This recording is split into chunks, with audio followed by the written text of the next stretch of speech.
বাথরুমে যদি নকল থাকে আমরা কাকে ধরবো? কর্ণ সচিবকে ধরবো।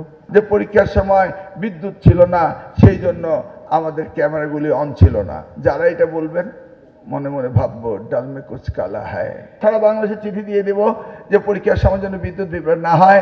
এই 1980 সালের একটা যে আইন পাল্টাচ্ছি সেখানে সংঘবদ্ধ চক্র যদি কোথাও নকলের সহযোগিতা করে তাদেরকেও আইনের আওতা আনতে হবে।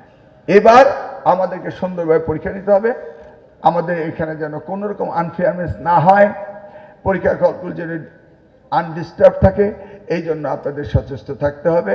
আবার বলেন না যে পরীক্ষার সময় বিদ্যুৎ ছিল না সেই জন্য আমাদের ক্যামেরাগুলি অন ছিল না, যারা এটা বলবেন মনে মনে ভাববো ডাল মে কুছ কালা হ্যায়।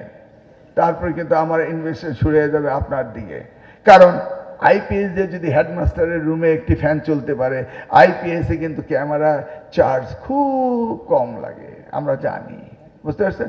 তারপর আমরা সারা বাংলাদেশে চিঠি দিয়ে দেব যে পরীক্ষার সময় যেন বিদ্যুৎ বিভ্রাট না হয়, মাননীয় প্রধানমন্ত্রীর অফিস থেকে দেওয়া হবে। তারপরে বলছি টেকনিক্যাল রিজন হলে কিন্তু আপনার কোনো রিজনেবল রিজন থাকবে না।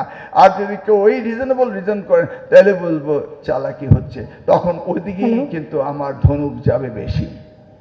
রেখে দিবেন আর্কাইভে সমস্ত ডকুমেন্টস। কখন আমি কোনটাকে নিয়ে ইনভেস্টিগেশন শুরু করি এটা আপনি বলতে পারবেন না।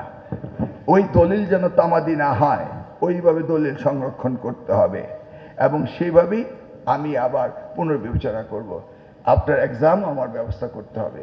আর যেই সমস্ত শিক্ষকরা আনফেয়ারমেন্সে থাকবেন, ধরুন পরীক্ষার হলে ঢোকার আগে ছাত্রছাত্রীদের দেহ তল্লাশি করা হবে, মেয়েদেরকে আলাদাভাবে যেন তারা ডিস্টার্ব ফিল না করে। তারপরে যদি আপনার দপ্তরে ওই কোচুয়া পাইলট স্কুলের মতো দপ্তরে যদি খাতা পাল্টিয়ে দেয়, দপ্তরে যদি ক্লাসরুমের ভিতরে টেবিলের নিচে স্কচ টেপ দিয়ে নকল দিয়ে রাখে। এই 1980 সালের একটা যে আইন পাল্টাচ্ছি সেখানে সংঘবদ্ধ চক্র যদি কোথাও নকলের সহযোগিতা করে তাদেরকেও আইনের আওতা আনতে হবে, বুঝতে পারছেন? তো এখন বাথরুমে যদি নকল থাকে আমরা কাকে ধরবো? কর্ণ সচিবকে ধরবো। আমাদের শিক্ষার্থীরা তো করে নেই, সার্টেইন দুই একজনের জন্য সকলেই দোষী সাব্যস্ত, এটা না।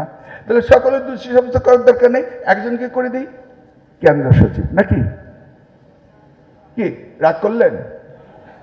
একজনকে তো জবাবদিহিতা করতে হবে, হ্যাঁ? আর আমি যদি টোটাল এডুকেশন সিস্টেমে কোনো ডেভেলপমেন্ট না আনতে পারি তাহলে আমাকেই তো জবাবদিহিতা করতে হবে মাননীয় প্রধানমন্ত্রীর কাছে, নাকি? সব জায়গায় হেড, আপনার এখানে আপনি হেড, আমার এখানে আমি হেড, ক্লিয়ার?